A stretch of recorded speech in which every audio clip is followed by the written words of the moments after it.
ઓલા ભાઈ તો ભાઈ ને તો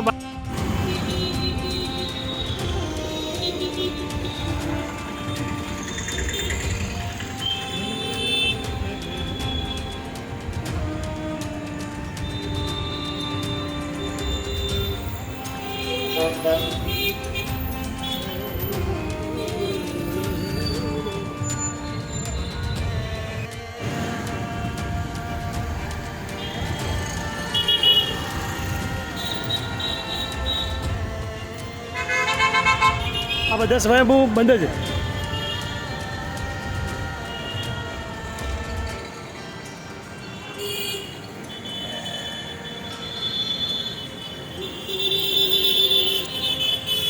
આ મ્યુનિસિપલ કોર્પોરેશન રાજકોટની ઓફિસની જે 4 રસ્તા છે તમામ દુકાનો સ્વયંભૂ બંધ છે.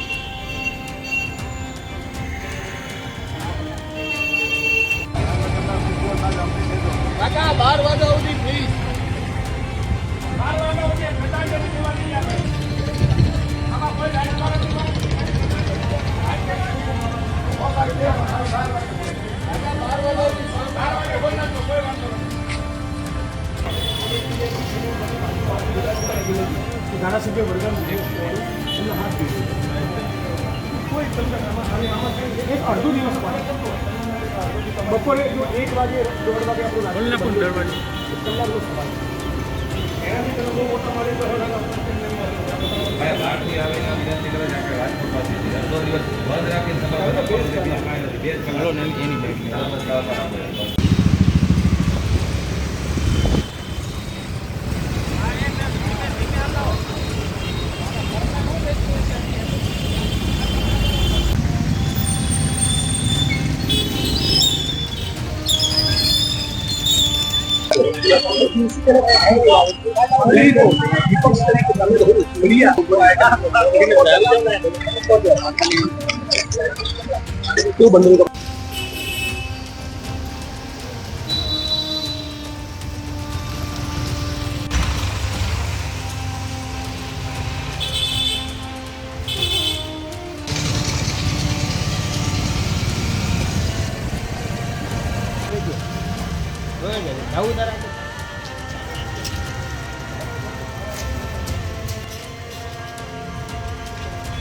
ઉભો રે જો દેખો, ઉભો રે જો દેખો.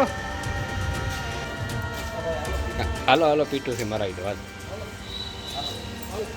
હા ઈ તણવાલ છે આગળ બની ગયા ભાઈ તારે હાલ વાત કરો તો 90-95% બધે બંધ છે.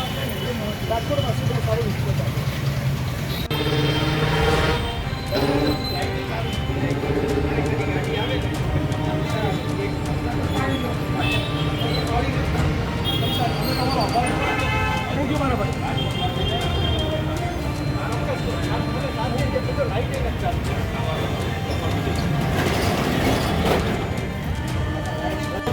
આમરીઓ આમરીઓ આમરીઓ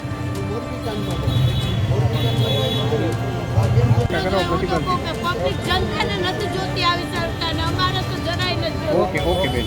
અપીલ કરીને દુકાનો બંધ કરાવવા ગયા, એમાં મારા ભાઈને લઈ લીધો. ગુજરાત સરકારની પોલીસ જીવો આવતું નથી કે તમે લાશ નથી ને ગાજો આવી સરકાર ન હોવી જોઈએ તમારે.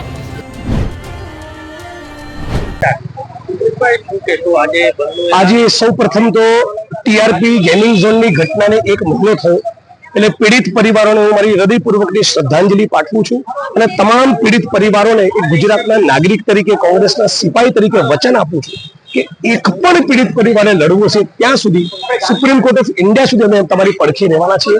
છેલ્લા 27 દિવસથી આપ સૌ જાણો છો અમે રાજકોટમાં રાત દિવસ મહેનત કરીએ છીએ અને રાજકોટના વેપારીઓએ, દુકાનદારોએ જે જડબે સલાક બંધ પાડી છે એમને સલામ કરું છું, એમને વંદન કરું છું.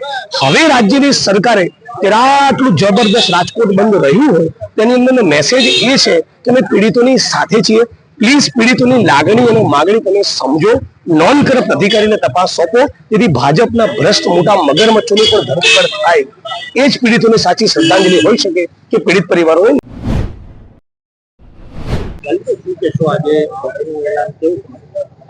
મને પહેલું તો એવું કહેવાનું થાય કે રાજકોટની પ્રજા જે છે ને એનું હૃદય, એનું જે માનવતા જે છે એ એવી આજે મહેકી છે કે આખા દેશને સમાચાર આપી રહી છે કે જ્યારે રક્ષક ભક્ષક બને ત્યારે જનતા જાગે અને પડકાર ફેંકે. આજે રાજકોટની જનતાએ બહુ જ આમ એક માનવીય દ્રષ્ટિએ સ્વયંભૂ બંધ પાડીને એ આપણે બધાને સંદેશ આપ્યો છે, આપને, મને, શાસકોને, તંત્રને, બધાને, કે અન્યાય અને અત્યાચાર છે લાંબો સમય નહીં તમે સહન કરીએ. તમે કોઈ નિર્દોષોનો ભોગ લીધા જ કરો. તમારા ભ્રષ્ટાચારના કારણે તમારે પૈસા ખાવા છે, તમે આખું સિસ્ટમ કરપ્ટ થઈ ગઈ છે, પરંતુ જનતા જે છે ને એની માનવતા કરપ્ટ નથી થઈ. આજે રાજકોટની જનતાની અમે લોકો ગલીએ, હું ને જિગ્નેશભાઈ પાલભાઈ, અમે લોકો શેરીએ શેરીએ ફરીને રાજકોટના લોકોને પ્રણામ કરવા નીકળ્યા છીએ. બંધ કરાવવાની તો જરૂર જ નથી પડતી. અમારે તો એવું થયું સવારમાં જે આખી બજારો બંધ કરાવવા નીકળવું પડે, એના બદલે આજે બજાર જેને બંધ રાખી છે ને એ બધા વેપારીઓને અમે નમન કરવા નીકળ્યા છીએ કે તમે ગજબ આજે બતાવી દીધું છે કે નો પોલિટિક્સ. જ્યારે માણસોની માનવતાની જ્યારે આ બધા મુદ્દાઓ આવે ત્યારે વિપક્ષ તરીકે ધર્મ બજાવીએ છીએ, પણ જનતાનો સાથ હોય ત્યારે આજે રાજકોટની જનતાએ અગ્નિકાંડના પીડિતોના ન્યાય માટે, દોષીઓને સજા અપાવવા માટે સ્વયંભૂ બંધ. બે ચાર વેપારીઓ પણ કીધું જનતા સબ જાનતી હૈ સાહેબ, ये जनता सब जानती है. આવું જ્યારે વેપારી બોલે ને ત્યારે એમ થાય કે ના, હવે આ ગુજરાતની જનતામાં આ એક ક્લેરિટી છે.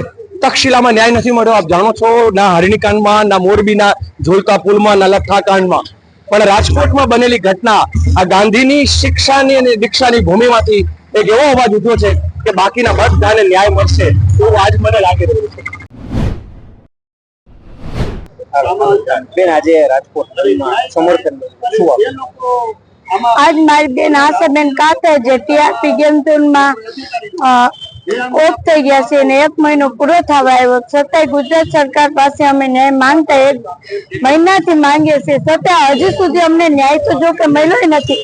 25 તારીખે આજે એનો મહિનો પૂરો થયો તો અમારે એને શ્રદ્ધાંજલિ માટે રાજકોટ 1 દિવસ બંધ કરવાની અપીલ કરી. બધી રાજકોટની પબ્લિક થી હાથ જોડી જે ક્યાંય જો કે અમે રાજકોટની પબ્લિક થી હું હાથ જોડીને વિનંતી કરું ને એનો આભાર પણ માનું છું કે તમે 1 દિવસ રાજકોટ બંધ પણ કર્યું છે, છતાંય ગુજરાત સરકારને લાગતા નથી ને ગાજે છે સામે કે જે ક્યાંય દુકાન ખુલ્લી હોય ને અમે બંધ કરાવવા હાથ જોડીને જાય, છતાં એની અમારી પાસે એની પોલીસને આખી ટીમ મૂકે છે ને એમ જોઈ છે કે આ કે ગુંડાગર્દી કરે તો એને જલ્દી આપી દે. કા અમે ગુંડાગર્દી કરવાની, અમે ન્યાય માંગીએ તમને ન્યાય દેવામાં તમને ગુજરાત સરકાર જાગૃત નથી થતી. અમારા લોકો ગયા એને પુનઃસ્થિતિ મળે એટલા માટે 1 દિવસ અમે રાજકોટને અપીલ કરવા માટે નીકળ્યા તો એમાંય સહકાર નથી આપતી. ગુજરાત સરકાર ખુદ એમ સમજે કે અમે જ છે ભગવાન, બીજું કોઈ છે નહીં, એનું કોઈ બગાડવા વાળું કોઈ નથી. જ્યારે જનતા જાગૃત થાય ત્યારે ખબર પડશે, કેમ કે આવી ગુજરાત સરકાર અમારે ન જોઈએ, કેમ કે અમે અમારું વ્યક્તિ ગુમાવીને આજે 1 મહિનો થઈ ગયો. અમારો આખો પરિવાર 1 દિવસથી આજ લગ્ન હજુ હોતું નથી તો ગુજરાત સરકારને કઈ ખ્યાલ નથી આવતો કે આ લોકો બિચારા પીડિત પરિવાર છે, રસ્તામાં ઉતરી ગયા તો એ લાગતા નથી ને ગાજે સામા ને જ્યાં અમે બંધ કરાવવા જાય હાથ જોડીને અપીલ કરવા જાય તો પોલીસ વાળાને મોકલે. મારો ભાઈ અમે અપીલ કરીને દુકાનો બંધ કરાવવા ગયા, એમાં મારા ભાઈને લઈ લીધો ગુજરાત સરકારની પોલીસને પકડીને ઓલામાં નાખી દીધા છે. અત્યારે આ ગુજરાત સરકાર બેદકાર કહેવાય કે શરમ જીવો આવતું નથી કે તમે લાજતા નથી ને ગાજો. આવી સરકાર ન હોવી જોઈએ, તમારે આવી સરકાર બનવી જ ન જોઈએ. હું તો કહું કે પબ્લિક જનતાને નથી જોતી આવી સરકાર, અમારે તો જરાય નથી જોતી. નમસ્કાર, દિલથી આભાર માનું છું મારા વાલા રાજકોટ વાસીઓ. અમે એક પીડિતોના ન્યાય માટે 1 મહિનાથી લડત ચલાવી, એમાં આપ સૌનો પ્રેમ, સહયોગ અને આશીર્વાદ મળ્યા. આજે માસિક તિથિ નિમિત્તે અમે અપીલ કરી હતી કે રાજકોટ વાસીઓ આપ અડધો દિવસ રાજકોટ બંધ રાખો, મૃતકોને શ્રદ્ધાંજલિ અર્પણ કરો અને પરિવારો ઉપર જે દુઃખ આવી પડ્યું છે એમાં મદદરૂપ બનો. હું હૃદયપૂર્વક આભાર માનીશ કે આપણું સૌરાષ્ટ્રનું હૃદય એ ધબકતું છે અને સંવેદનશીલ છે, કારણ કે રાજકોટ એ સૌરાષ્ટ્રનું હૃદય છે. આપે સૌએ માનવતાના ઉત્તમ દર્શન કરાવ્યા, જડબે સલાક રાજકોટ બંધ રાખ્યું, એ માટે સમગ્ર કોંગ્રેસ પક્ષ વતી આપનો ખૂબ હૃદયપૂર્વક આભાર માનું છું. શૈક્ષણિક સંસ્થાઓએ સામે ચાલીને કહ્યું કે અડધો દિવસ અમે પણ શ્રદ્ધાસુમન સમર્પિત કરીને બંધમાં જોડાઈશું.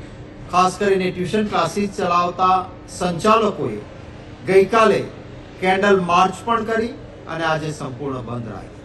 વેપારી મહામંડળોએ ખૂબ દિલથી બધાને મેસેજ કરીને કહ્યું કે આ લડત કોંગ્રેસની છે અને અમે આવકારીએ છીએ અને ન્યાય માટેની આ લડતમાં વેપાર ધંધા બંધ રાખો. જડબે સલાખ ઐતિહાસિક રીતે રાજકોટ બંધ રહ્યું. આનો યશ હું મારા વહાલા રાજકોટ વાસીઓને આપું છું. આપ સૌનો આભાર માનું છું. રાજકોટ શહેર કોંગ્રેસ સમિતિ અને કોંગ્રેસના કાર્યકર્તાઓ, ગુજરાતભરમાંથી ઉપસ્થિત રહેલા નેતાઓ અને કાર્યકર્તાઓએ પણ, અને ખાસ કરીને સેવાદળના સાથીઓ તો બહારના રાજ્યોમાંથી પણ માનવતાના કામ માટે આવ્યા. એમનો સૌનો આભાર. યુવક કોંગ્રેસ અને NSUIના સાથીઓએ શાળા સંચાલકો સાથે સંવાદ કરીને અડધા દિવસના આ બંધમાં સહયોગ આપ્યો. સૌનો આભાર માનું છું. ન્યાય માટેની આ લડત, એ લડતના પરિણામ સુધી પહોંચાય એ માટે આપણે સૌએ પ્રયત્ન કરવો પડશે. તો સરકારને પણ વિનંતી કરીશ કે અહંકાર નહીં, માનવતાના દર્શન કરાવો, પીડિતો સાથે સંવાદ કરો, નાની માછલીઓ નહીં મોટા મગરમચ્છોને પકડો, જેથી કરીને ભવિષ્યમાં ક્યારેય આવું ના બને. સરકાર પણ આ બાબત જરૂર યોગ્ય પ્રતિસાદ સકારાત્મક આપે એવી આશા રાખું છું. ફરી વખત રાજકોટવાસીઓ, આપે જે પ્રેમ આપ્યો છે, જે ન્યાયની લડતમાં બંધને જડબે સલાખ બંધ બનાવ્યું છે, એ માટે આપ સૌનો ખૂબ આભાર.